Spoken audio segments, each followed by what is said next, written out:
So normally I make a video when a new version of iPadOS comes out, but this time I wanted to do something a little different and make a video at the beginning of the beta cycle. A few days before the first 17.4 beta dropped, I put out a blog post, which I will link to in the description, that went over what I hoped we would see for users in the European Union with iPadOS 17.4. And even though I'm in the US, I'm still excited to see what's going to happen with the changes the European Union is requiring to Apple's platforms.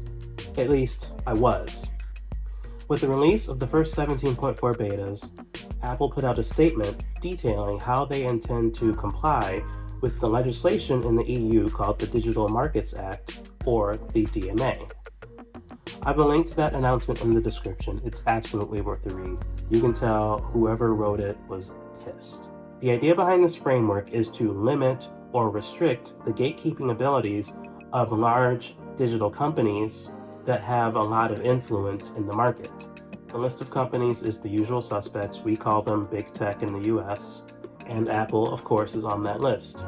The three areas where they were affected are with iOS, Safari, and the App Store. So apparently, in the eyes of Apple, and I guess the European Union, iPadOS is a distinct platform from iOS and doesn't fall under the gatekeeper rules. Now, why is this surprising? Well, because iPadOS is still just iOS under the covers.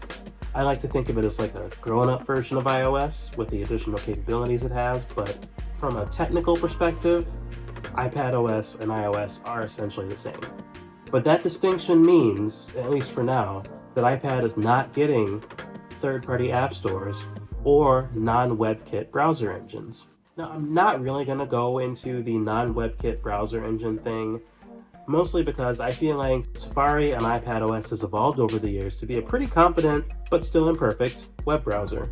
But if you're running into issues where Safari on iPad still isn't cutting it for you, leave a comment. I'm really curious about that. iPad is the only computer that I can think of that can only get software from a single source, in this case, the Apple App Store. And when you look at it like that, that's kind of crazy. Can you imagine if you were locked to the App Store on Mac or Windows or Linux? And while Apple hasn't been the worst steward of this responsibility, there have been numerous issues over the years of apps getting rejected or pulled for random and inconsistent reasoning. A great example of this is cloud game streaming apps, which ironically is one of the few areas where iPadOS will benefit from 17.4. Apple has had the requirement that every game offered by one of these game streaming apps needs to be submitted individually for App Store review. It's a pretty onerous restriction and it's completely unnecessary. It's like asking Netflix to submit every movie or TV show they have for review before it shows up in the Netflix app. It's just crazy. Can you imagine if you were an Xbox Cloud Gaming subscriber and you wanted to play Pal World and you couldn't because Apple, for whatever reason, took an issue with that app and it didn't get approved for the game streaming app on iPadOS? I mean, you'd be pissed. And probably not at Apple, you'd be pissed at Microsoft. And it would be completely out of their hands. The fact is, this category of app, as of right this second, cannot exist on iPadOS, and us customers have to settle for a web experience which is less than ideal compared to a native app. Apple has decided to change this rule to 17.4 so that game streaming apps won't need to submit every single game for approval. So we'll see what happens when this release comes out. I'm hoping for an Xbox Cloud Gaming app myself. It gets worse when you consider the case of professional apps. Believe it or not, for many app developers, especially companies that only have a single product, having Apple take 30% of their revenues if they want to sell to the App Store is untenable. And in the worst case, it's possible for a company to invest thousands of dollars in building an app only for Apple to never approve it for some reason or another. I don't know if you guys are familiar with the graphic design app Sketch. In its heyday, there were a lot of calls for the company to take its Mac-only app and make a version for the iPad, especially once the iPad Pro came out. And I don't know why I remember this, but in a forum post, one of the co-founders detailed the reasons why they probably weren't going to do that. Number one was the level of effort involved in making a touch-first version of their interface, which is absolutely the direction to go if you're building an iPad app, by the way. Do not just copy and paste your desktop app interface.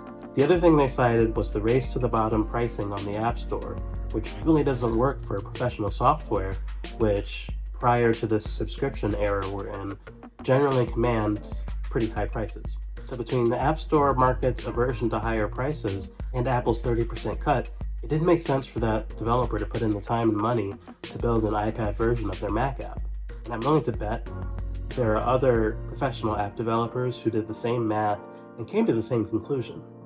Imagine how much different that math would look if Sketch was able to sell their iPad app from their website right alongside their Mac app for the same price.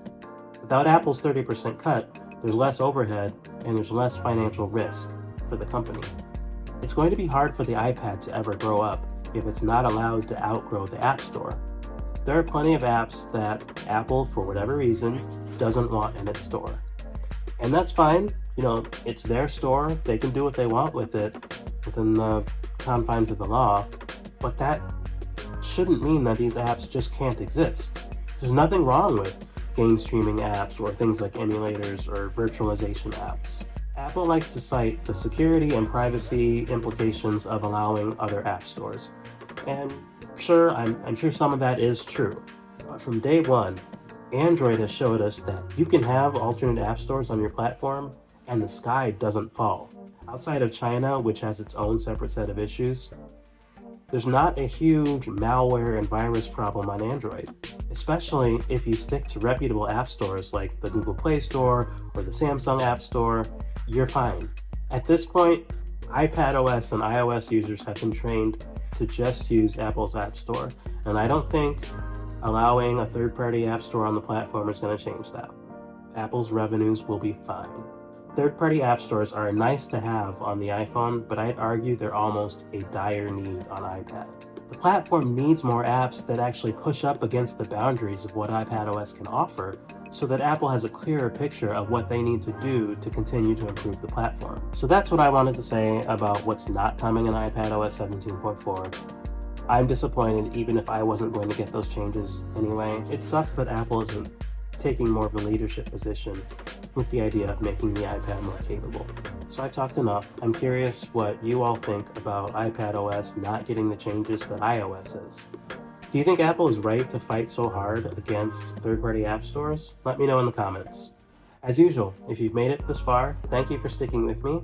If you could like the video and subscribe to the channel, that would help me out a bunch. Make sure you click the notification bell so you get notified when I post a new video. And if you want to follow me on social, I am on Threads @SlatePad. And with that, I will see you in the next one.